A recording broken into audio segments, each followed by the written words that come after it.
What's up, YouTube? You're with Gothatfunk, and this is a video response to JF777 and his recent video, Medically Assisted Suicide. How you doing, Anthony? It's been a while since I've sent you a video response. I hope this one finds you well. Anyway, I watched your video with great interest this morning. I have to say, with no disrespect, that I'm going to ignore the second half of your video because, as you know, I'm an atheist.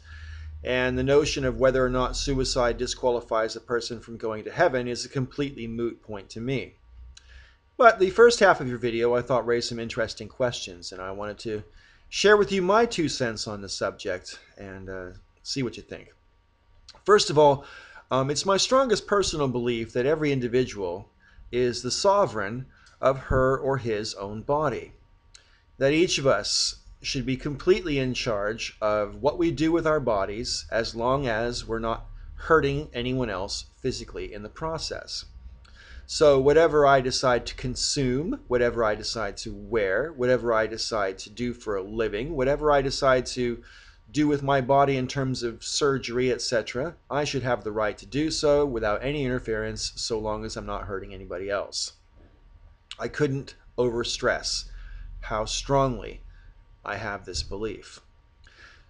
And it therefore follows that if someone chooses to end their own life, as long as they are of sound mind and they're not under any pressure from any third party to end their life, I personally don't see any problem with it. I don't think it's up to me or you or anybody else to tell another person that the quality of their life is greater than they perceive it to be. I can't even overstate that. It's not my choice to tell someone else. It's not my right, I should say, to tell someone else that they have to keep on living if they personally deem the quality of their life is less than they personally want it to be. So yeah, I am in favor of suicide philosophically. I don't necessarily think it's a good idea for people to kill themselves. In fact, 9 times out of 10, or even more than that, I'm sure, I would try to talk someone out of killing themselves if they told me they were contemplating it. Having said that, like I say, it's not my job or my right to tell someone that they can't kill themselves. I might tell them that I don't think they should and give them reasons why not on a personal basis. But in principle, no. We're in charge of our own bodies, even up to the point of taking our own life. Now, when it comes to assisted suicide, that's slightly different, isn't it? Because sometimes people are in a position because of infirmity or illness that they cannot take their own life, no matter how much they might want to do so. For example, people with motor neuron disease would fall into that category. And so there would have to be a body of professionals who were willing to assist in that process by preparing and or administering the necessary treatment, usually a cocktail of drugs, the goal of which would be to end suffering. The side effect of that goal would be to cause death. As long as such a regimen was carefully administered and regulated and monitored, I don't necessarily think there should be any problem with legal, medically assisted suicide, or indeed voluntary euthanasia. But again, I want to stress that I think such should only be available after careful analysis to make sure that someone is of sound mind and to ascertain that they are doing this of their own free will and aren't being compelled to do this by any kind of third party for any reason. I myself can foresee a day where I might take my own life, Anthony, because of infirmity and old age. I've watched people wither away over long periods of time, and the quality of their life was so badly diminished. I personally wouldn't want to do that to myself. I would rather pick my own time, in my own place, on my own method, and end my life when I saw fit. Now, I'm not necessarily saying that's what I'm going to do when I get to a certain age. but it's certainly something I think about, and it's something I've warned my children about even that I might do in the future, so that if I ever did so, it wouldn't necessarily catch them so off guard.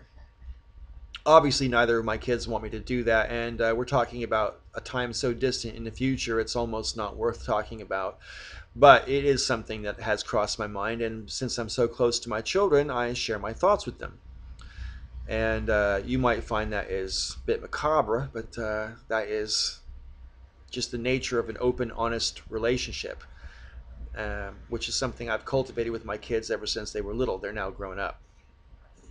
Anyway, Anthony, you did mention in your video the story of a woman who was making, I guess you called them suicide kits, the goal of which was to enable people to kill themselves without mess or violence, pretty much, so they didn't have to blow their brains out or jump off a cliff or something. And this basically would make people able to kill themselves and leave behind a reasonable looking corpse that didn't look like it had suffered any major trauma. I think that is kind of what sounds to be the goal to me.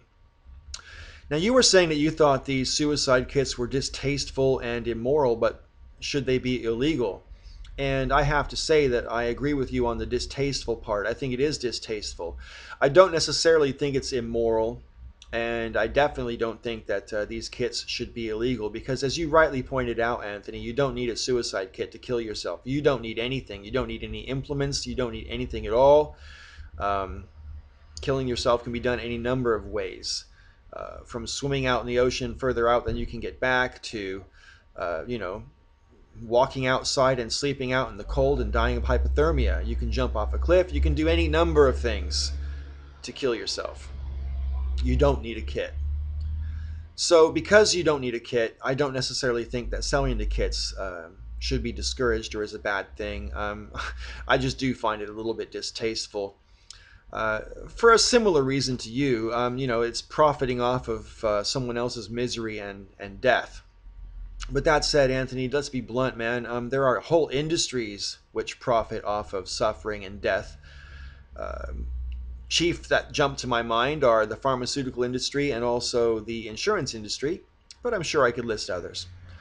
Anyway, so that's my 2 cents on medically assisted suicide. I would also include voluntary euthanasia in the same sort of category as that. I think as long as these things were carefully regulated and monitored, they should be available to people who seek it. I think you'll find that most people won't seek it out simply because overcoming the survival instinct is incredibly difficult. Anyway, that's my 2 cents, Anthony. I hope I hear from you in the comments section, but if not, take care of yourselves. And to all my viewers, thank you for watching, and may all your ups and downs be ups.